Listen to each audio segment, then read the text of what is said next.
Maria Santos wiped the sweat from her forehead as she stared at the rejection letter in her trembling hands. The words blurred through her tears, but she had already memorized every cruel sentence. Your physical limitations make you unsuitable for military service. Application denied. It was the third rejection in 2 months, each one hitting harder than the last. The 22-year-old had been born with a rare muscle condition that affected her left leg, causing a slight limp that became more pronounced when she was tired or stressed. Doctors had told her parents she might never walk normally, but Maria had proved them wrong through years of physical therapy and sheer determination.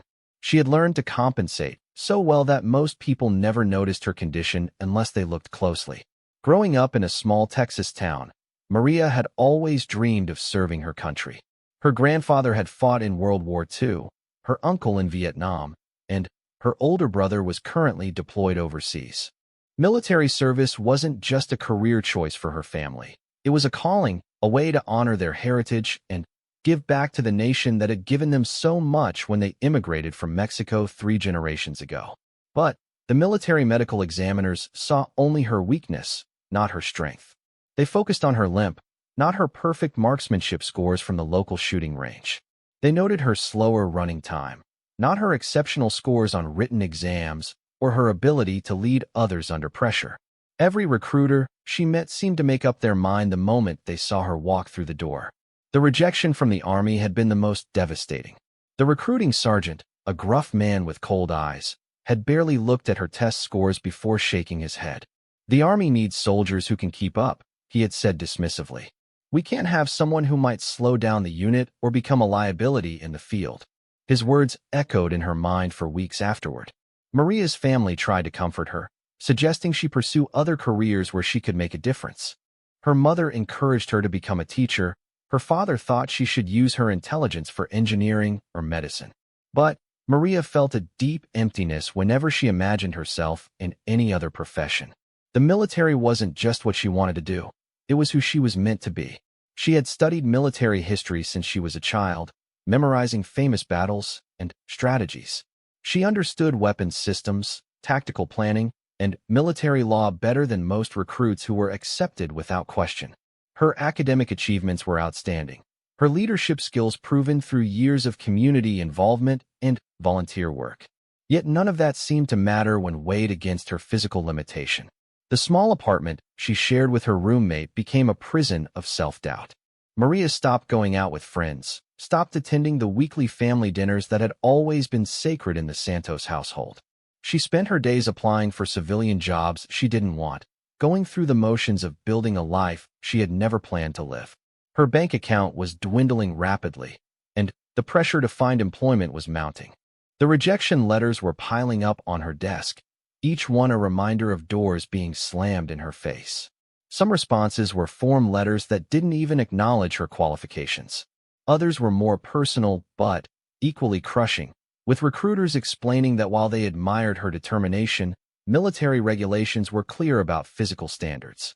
One evening, as Maria sat alone in her apartment eating a microwave dinner, she noticed a news report about women breaking barriers in the military. The story featured several female officers who had overcome various challenges to serve their country with distinction. One was the first woman to complete a particularly demanding special operations course. Another had returned to duty after recovering from serious injuries sustained in combat. These women spoke about facing discrimination and doubt, about being told they weren't strong enough or tough enough for military service. But they had persevered, finding ways to prove their worth and earn respect through their actions rather than their appearance. Maria felt a spark of hope listening to their stories, but it was quickly extinguished by the reality of her own situation. These women had been given chances to prove themselves. She wasn't even being allowed through the front door. The next morning brought another rejection, this time from the Marines. The letter was particularly harsh, suggesting that she was wasting everyone's time by continuing to apply. Maria crumpled the paper and threw it across the room, finally, letting out the frustration and anger she had been holding inside for months. She screamed until her throat was raw, then collapsed onto her bed and cried until there were no tears left. Her phone rang constantly that day.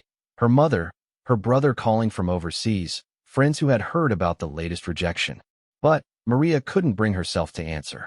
She felt like a failure, someone who had been foolish to dream beyond her limitations. The optimism and determination that had carried her through years of physical therapy and academic achievement seemed to have evaporated completely. As the sun set on what felt like the worst day of her life, Maria made a decision that surprised even herself. She would make one more attempt, but this time she would aim higher than ever before. If she was going to fail again, she might as well fail while reaching for something extraordinary. She had heard about a special military program that was supposedly more merit-based, one that valued intelligence and leadership as much as physical capability. The program was highly competitive and rarely accepted applicants with any kind of medical history that might be considered problematic. But Maria had nothing left to lose. She spent the entire night crafting her application, pouring her heart into essays about why she wanted to serve and what she could contribute to the military. She included letters of recommendation from community leaders, transcripts showing her academic excellence, and documentation of every leadership role she had ever held. When she finished at dawn, Maria felt a mixture of exhaustion and nervous energy. This application represented her last real chance to achieve her dream. If this failed, she would have to accept that her military aspirations were truly impossible and find a way to build a meaningful life in the civilian world. But for now, she still had hope, fragile and desperate though it might be. The application process was more rigorous than anything she had encountered before. There were multiple rounds of testing, both written and practical.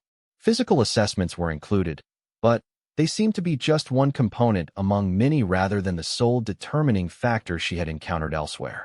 Maria threw herself into the preparation, spending every waking hour studying, exercising, and practicing for whatever challenges might lie ahead. Weeks passed without word, and Maria began to assume this attempt had failed like all the others. She started seriously looking at civilian career options, even scheduling interviews for jobs that held no interest for her. The hope that had sustained her through the application process was slowly fading, replaced by a resigned acceptance of her limitations. Then, on a rainy Thursday morning that seemed no different from any other, everything changed. The phone rang at exactly 9:30 in the morning, jarring Maria from her half-hearted job search on the computer. She almost didn't answer, expecting another telemarketer or perhaps her mother checking in again. But something made her reach for the phone, and the voice on the other end changed everything. "Miss Santos, this is Colonel Patricia Williams from the Special Assessment Division. I'm calling regarding your recent application for the Advanced Leadership Program." The woman's voice was crisp and professional, giving nothing away. "We'd like you to report to Fort Stevens for a comprehensive evaluation next Monday morning at 0600 hours. Maria's heart pounded so hard she was sure the colonel could hear it through the phone. "Ah, yes, ma'am. I'll be there." Her voice came out as barely a whisper. "Excellent. You'll find detailed instructions and a map in the packet we're sending via overnight delivery." "Miss Santos," the colonel paused. "Bring everything you have. This evaluation will determine your future in ways you can't yet imagine." The line went dead, leaving Maria staring at the phone in disbelief. After months of rejection and disappointment, someone was actually giving her a chance. She spent the rest of the day in a strange combination of excitement and terror, alternating between confident preparation and paralyzing doubt about what lay ahead. The packet arrived the next morning, containing more paperwork than she had seen for all her previous applications combined. The instructions were detailed and somewhat ominous, mentioning physical challenges, psychological assessments, and leadership scenarios that would test her limits. But what caught her attention most was a small note attached to the main documents. "Your academic achievements and community leadership record are exceptional. We're interested in seeing what else you're capable of." Maria arrived at Fort Stevens before dawn on Monday, her stomach churning with nervous energy. The base was larger and more imposing than she had expected, with serious-faced guards and an atmosphere of barely contained intensity. She was directed to a nondescript building where she found herself in a waiting room with 11 other candidates, all of whom looked supremely confident and physically impressive. The other applicants were a mix of military academy graduates, former enlisted personnel seeking officer training, and civilians like herself who had somehow earned this opportunity. They sized each other up with the competitive intensity of athletes before a championship game. Maria felt incredibly out of place among these obvious high achievers, her slight limp suddenly seeming more pronounced under their scrutinizing gazes. Colonel Williams appeared precisely on schedule, a tall woman with steel gray hair and eyes that seemed to see everything. She looked each candidate up and down without comment, her expression revealing nothing about what she was thinking. When her gaze fell on Maria, it lingered just long enough to make her self-conscious about her obvious physical difference. Ladies and gentlemen, welcome to the most challenging evaluation of your lives. The colonel began without preamble. Over the next 5 days, you will be tested in ways that will reveal not just your capabilities, but your character. Some of you will exceed your own expectations. Others will discover limitations you never knew existed. Only a handful will earn advancement to the final phase of this program. The first day focused on academic and analytical challenges that played to Maria's strengths. Complex problem-solving scenarios, strategic planning exercises, and written assessments that covered everything from military history to international relations. She found herself in her element, drawing upon years of study and natural intellectual ability to tackle problems that left some other candidates struggling. During lunch, she overheard 2 former military academy graduates discussing her performance with obvious surprise and some resentment. "How is the girl with the limp doing better than people who trained for this their whole lives?" one muttered. The comment stung, but it also fueled her determination to prove that her mind was more powerful than any physical limitation. The second day brought physical challenges that Maria had been dreading. Obstacle courses, endurance tests, and combat simulations designed to push everyone to their breaking point.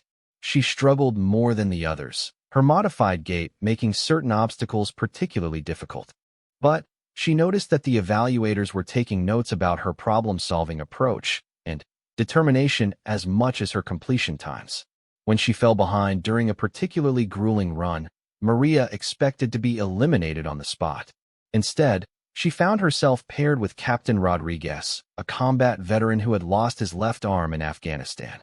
He ran alongside her without comment, his presence somehow making her feel less alone in her struggle to keep up. "The colonel wants to see you after evening chow," he told her as they crossed the finish line, well behind the others. His tone was neutral, giving no hint about whether this was good news or the end of her dreams. The meeting with Colonel Williams took place in a small office overlooking the training grounds. The older woman studied Maria's file while she stood at attention, trying not to let her exhaustion show. Finally, the colonel looked up with an expression that was impossible to read. "Your physical performance has been adequate," she said carefully. "But I'm not evaluating you for an infantry position.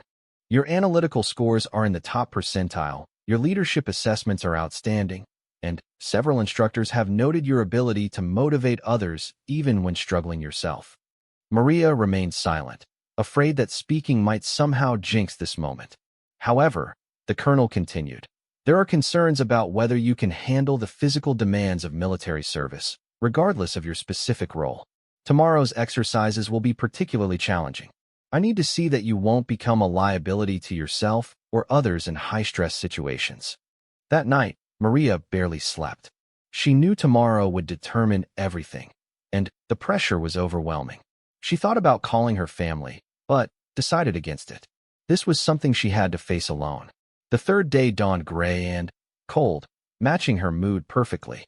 The physical challenges were indeed more intense than anything she had faced before.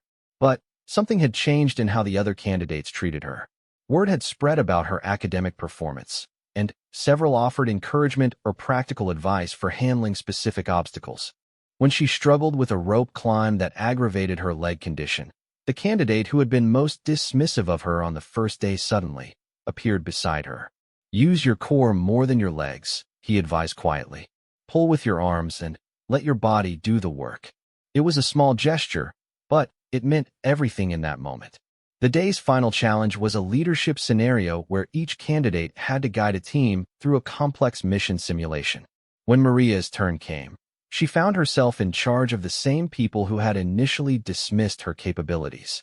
The scenario involved evacuating civilians from a hostile area while managing limited resources and conflicting priorities.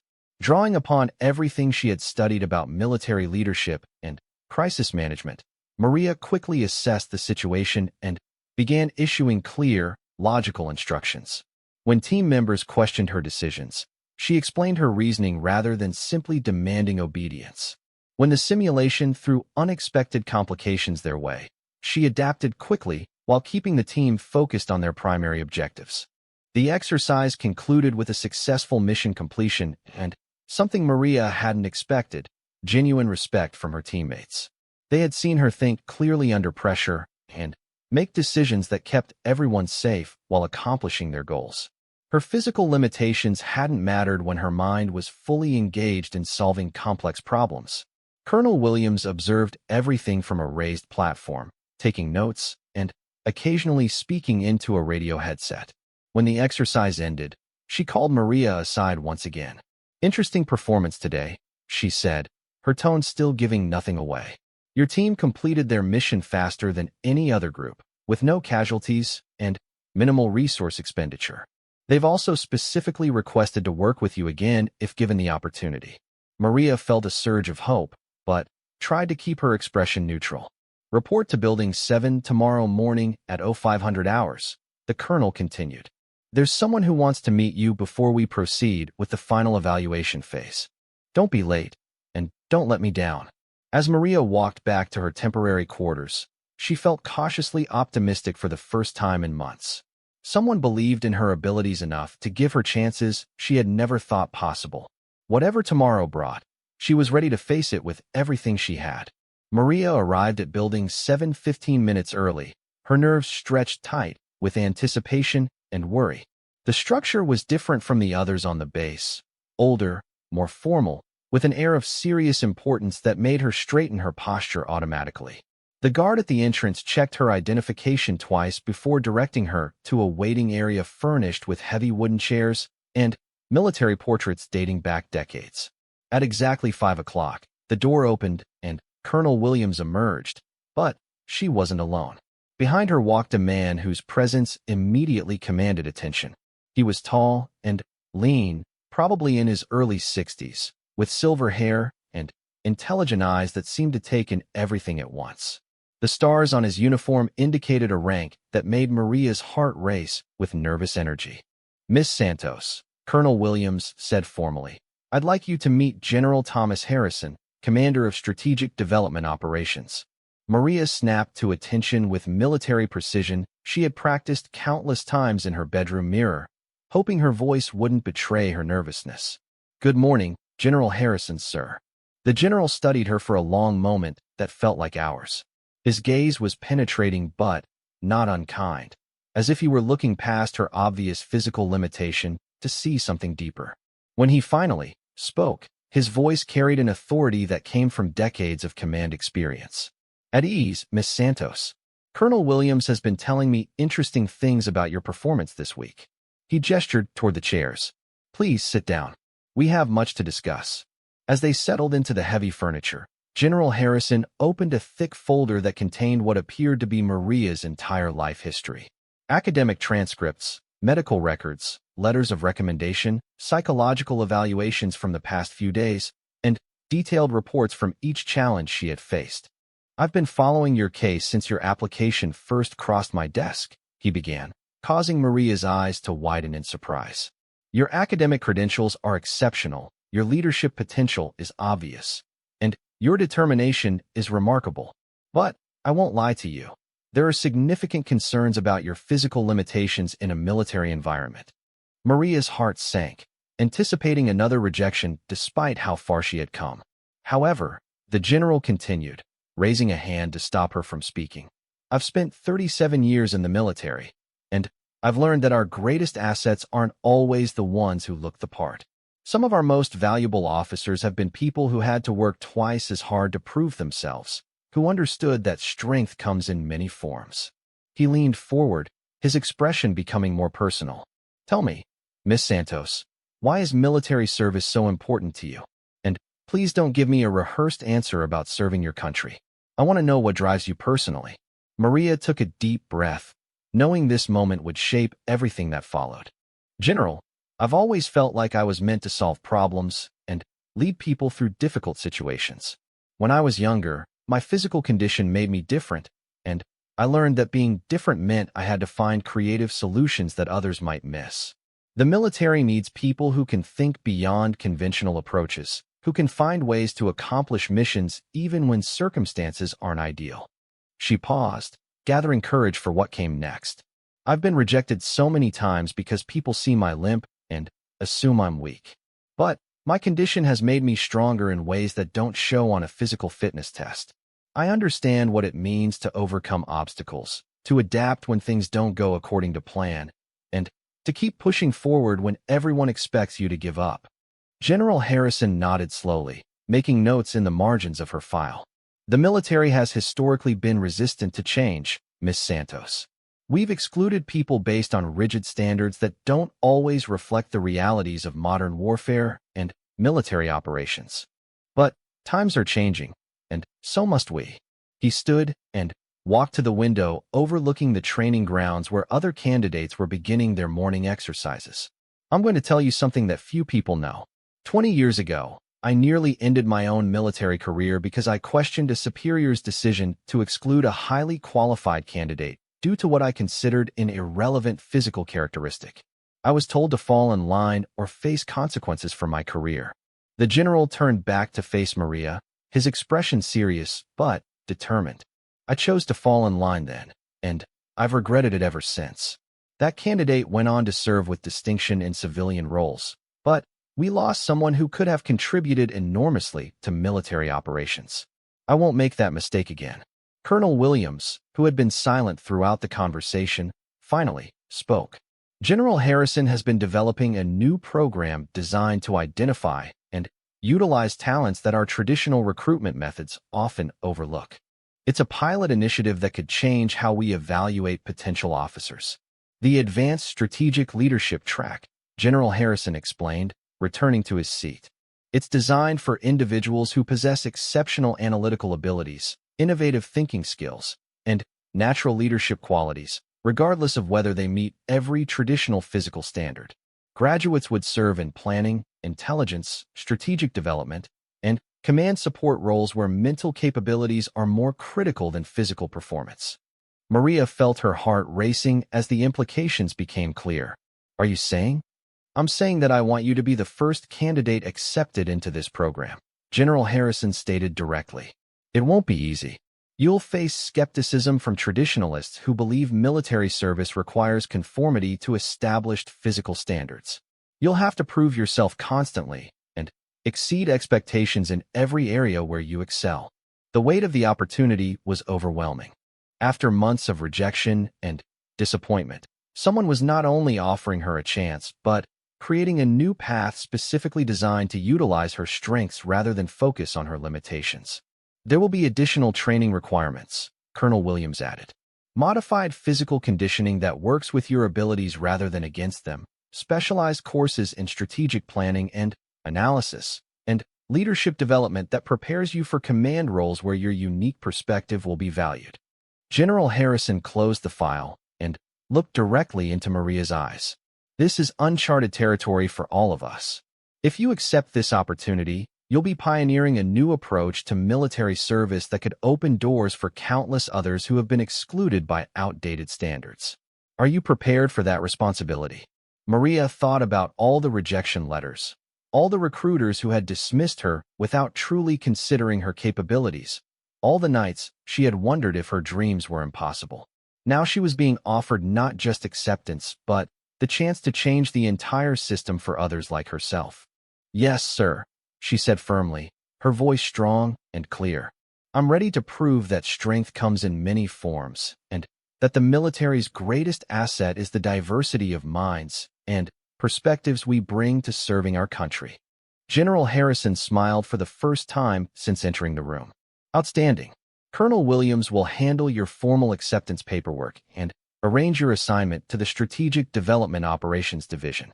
You'll begin specialized training next month at the War College, where you'll be among the top strategic minds in the military.